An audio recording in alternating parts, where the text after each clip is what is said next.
descrevendo um grande conflito no céu. Órion está expulsando do céu um touro alado, um dragão alado, um ser alado. Alguns pensam que é um dragão, outros que é um touro. Estão vendo aqui Órion? Está vendo aqui como se fosse um boi com 4 asas? Órion é visto aqui no Egito como sendo o grande Osíris, expulsando do céu um ser alado que não tinha mais o seu lugar ali. Parece com uma história que você conhece ou não parece?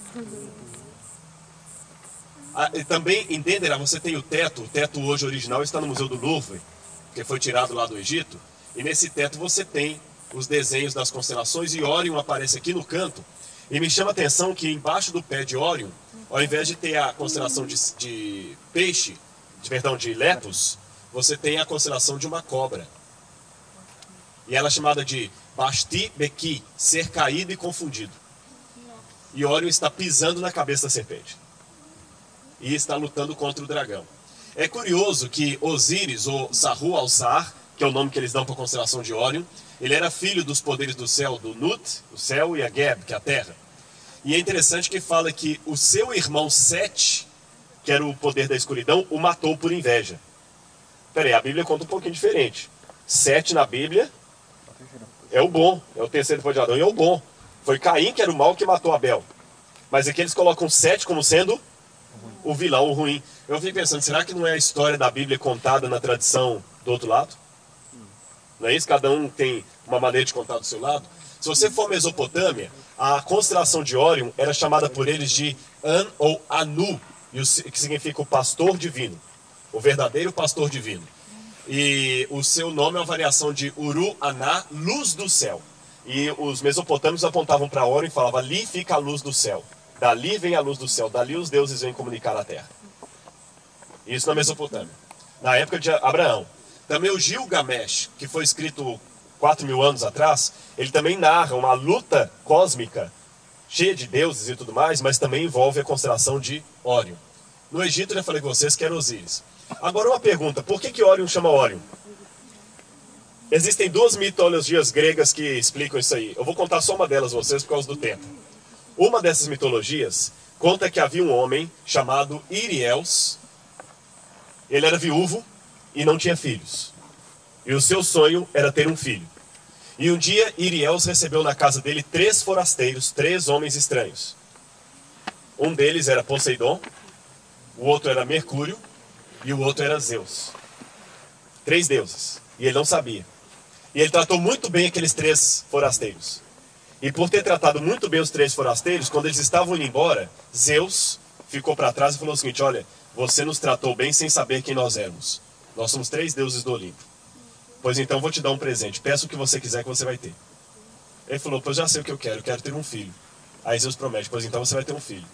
E uma raposa deu à luz ao menino dele, e ele colocou o nome do menino de Órion. E Zeus acabou pegando o Órion e colocando uma constelação no céu em homenagem a Órion. E Órion se tornou um caçador. Essa história parece com que história que você está acostumado com isso? Hã?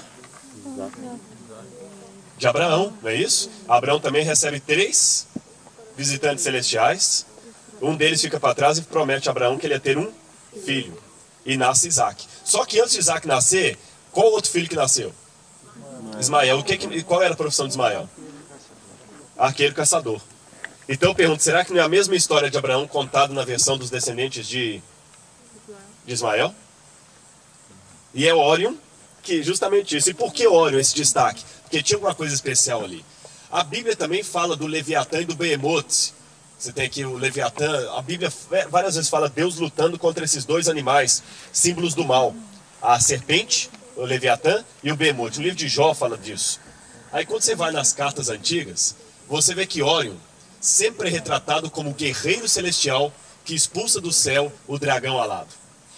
Olha aqui, Órion. Órion aqui, esse é um mapa de 2.500 anos atrás, da Pérsia. Órion é mostrado aqui como um guerreiro. Aqui está a constelação de Gêmeos. Aqui está Órion expulsando do céu um dragão alado. Aqui Órion e o dragão. De novo, aqui também no mapa iraniano, você tem a Barirosh, Babilônia. E aqui de novo Órion, talvez Tamuz, lutando contra um ser alado rebelde que ele expulsa do céu.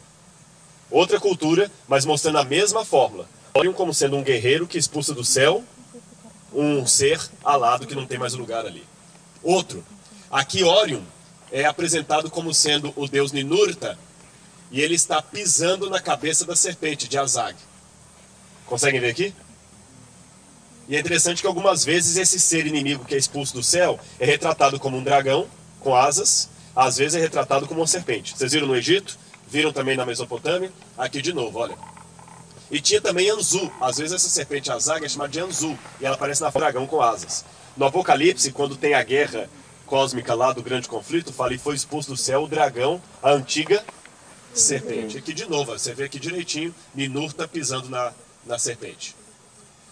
Lá na Babilônia também tem uma tradição, mas eu queria chamar a atenção dela para vocês. De novo, o dragão, Tiamat, ou Anzu, sendo expulso do céu. Tá vendo o dragão com asas? Só que o que me chama a atenção é que quem está expulsando o dragão do céu é um querumbim. Que a Bíblia fala que os querumbins tinham 4 asas. E esses seres alados, aqui é o deus Ninurta, o Marduk, ele é chamado de querumbim. O querumbim expulsa o dragão inimigo do céu. Parece também com uma história da Bíblia, não parece? Só que o que está diferente ali? Foi o querumbim o herói que expulsou o dragão do céu? O querumbim é o dragão que foi expulso. Ele é o dragão. Então vocês estão vendo nesses mitos aqui da Babilônia, do Egito, que eu mostrei, da Pérsia, a história de Adão e Eva, só que contada na versão pagã. Mas vocês notam algum resquício com a Bíblia? O esboço é o mesmo, a moldura é a mesma, mas a história é a outra. Quem foi expulso do céu aqui foi o querumbim maldoso, o Lúcifer. Ele foi expulso do céu por Jesus. Só que na versão babilônica, ele se coloca como o herói que expulsa o dragão. Mas na verdade, ele não é um querumbim que expulsa o dragão. Por isso que a Babilônia é colocada como o inimigo da verdade de Deus. O dragão que foi expulso do céu no Apocalipse é o próprio Lúcifer. Houve guerra no céu.